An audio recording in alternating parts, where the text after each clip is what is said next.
Hello everyone, this is APO Sports, and in this video I want to talk about the Indiana Fever, but more specifically I want to talk about Lexie Hull. So typically we talk about Caitlin Clark, Aliyah Boston, Kelsey Mitchell. Those are the ones that make headlines. Those are the Indiana Fever's 3 All-Stars. So of course they're going to get the most coverage, the most attention, the most minutes and everything like that. But we have to talk about the impact that Lexie Hull is having on the court and is having in this team. So if we look at the games, the last 4 games since the Fever returned from the Olympic break and the All-Star break, and we only concentrate on the plus minus as far as their impact and how the team does when these players are on the court, we will quickly find that there is a constant player who's making a positive impact on the court. And you won't be surprised to know that that player is Lexie Hull. So, if we look back to the first game since the break, Fever versus Mercury. In this game, Lexie Hull played almost 19 minutes, so 18 minutes and 58 seconds. And she was a plus 11 in those 19 minutes. Only scored 6 points, but it didn't matter. It's just that impact that she has on the court. And just to compare with other players, Boston was a plus 16 and Clark was a plus 13. Were the only two that had a higher plus minus when compared to Lexie Hull. So if we go to the other game, Storm versus Fever. This is the next game. Lexie Hull played 20 minutes and 52 seconds, so we'll just round that up to 21 minutes. And in those 21 minutes, Lexie Hull was a plus 20 on the court. That is significant, especially for a player that is coming off the bench. It's just incredible the value that this one player is providing you when she is on the court. To compare, only Aliyah Boston, who is also a very good player when it comes to the plus minus numbers, she was a plus 21 in that game while she was on the court for 35 minutes. So she was an absolute beast in that game as well. But plus 20 off the bench in 21 minutes is significant. Then we move to Fever versus Lynx. And just as a reminder, this is a game that the Fever lost by 10 points. So we cover that. She played 25 minutes and 40 seconds, rounded up to 26 minutes. That's, again, this 26 minutes out of a 40-minute game. She was a plus 8 on the floor. Now, Erica Wheeler, who played 7 minutes, was also a plus 10, but those numbers are skewed because it's only in 7 minutes and 35 seconds. Where if you're getting plus 8 in 26 minutes, that just means that this player is giving you all this value. So again, 25, and as we go through the minutes, 25 minutes, 21 minutes, 19 minutes, that's just not enough. This person needs to be on the floor a lot more often than the time that she's been. Now, her minutes keep increasing with every passing of each game, which is a good sign, but it's not being consistent enough. And the message from Christy Sides is that she's kind of gauging to see how the game goes and which player has it going on, it just tells me that she doesn't have a good feel for her players.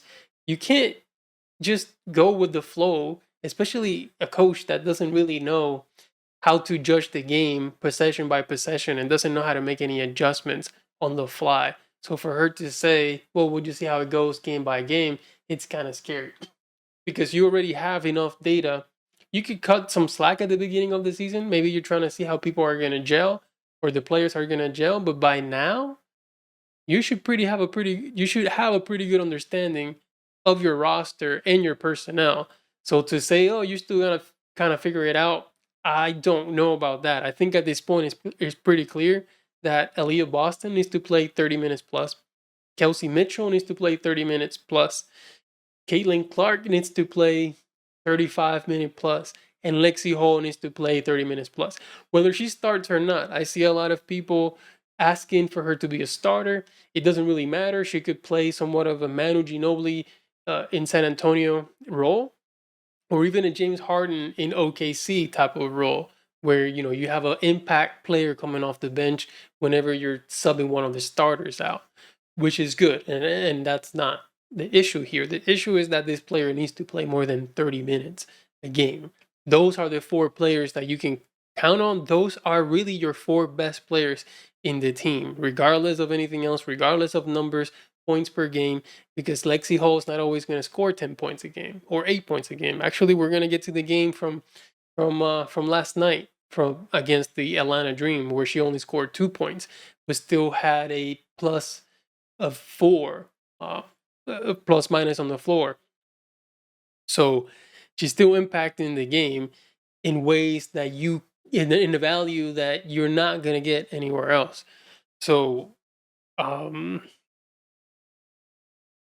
so at this point, if Christy Sides doesn't understand that, then that's an issue.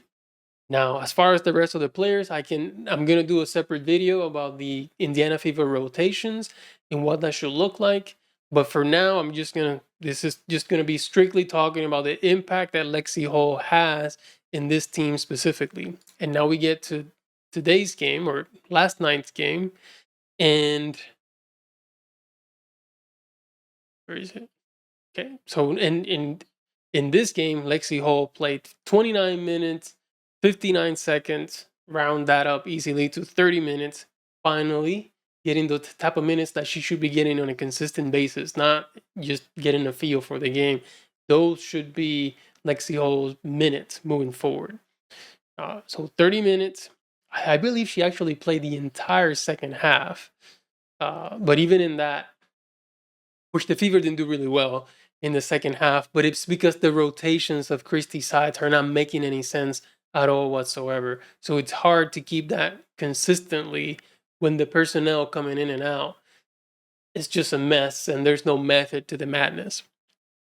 So 30 minutes plus 4 on the court, only 2 points, only 4 rebounds, only 2 assists. But the impact that she has defensively, offensively too, because she recognizes that she needs to do whatever she can to give the ball back to Caitlin Clark. She constantly makes smart basketball decisions, both on defense and on offense. She's a very composed player. She's not going to do anything crazy. She's aware of her limitations. So she's not going to do any more than she's capable of.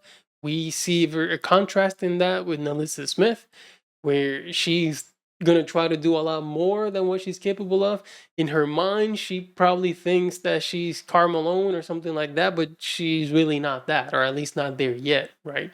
Which is something that we appreciate from Caitlin Clark, from Aliyah Boston, from Lexie Hull, who understand, okay, these are my limitations. This is what I can do in these moments. So I'm going to try to make sure to make this smart basketball play. And she does that on a consistent basis. She really reminds me of, the NBA comparison that I have for Lexie Hull. It's Alex Caruso. So Alex Caruso, again, it's not going to be an all-star. He's not going to be a superstar type player who's going to score 20 points per game or anything like that. But whenever he's on the court, you can see the impact that he has on the court. Defensively, offensively, constantly making the smart play, making smart decisions with the ball, especially in crucial situations. Like I remember, I think it was in the bubble, when Caruso played with the Lakers, and I was rooting against the Lakers, and I hated whenever this dude came on the court because I knew that he was going to provide so much value to the Lakers, and I was like, is there any way? I wasn't even worried about LeBron James, but I was like, is there any way that we can get Caruso in foul trouble, get him off the court? And not because of his scoring, but again, he was not going to make mistakes. He was not going to turn the ball over. He was not going to do anything stupid. Just consistent, smart basketball plays and positive impact on the court. And I believe that Lexie Hull brings that same exact value to the Indiana Fever. So here I hope that Christy Sides recognizes that and gives her those minutes, so 30 plus minutes at the very least, whether she's starting or she's coming off the bench. Because what she's doing, you can't really replace it. And an unselfish player who has the team first mentality, so much value with Lexie Hull, and she is really right now their fourth most valuable player, and you can't replicate what she brings to the table. So this is the video for today. Let me know what you think in the comments below. Let me know what you think. What do you think about her minutes? Should they increase? Should she come off the bench? Should she be starting? Let me know your thoughts, and we can discuss in the next video. But that's it. Thank you for watching, and I'll see you next time.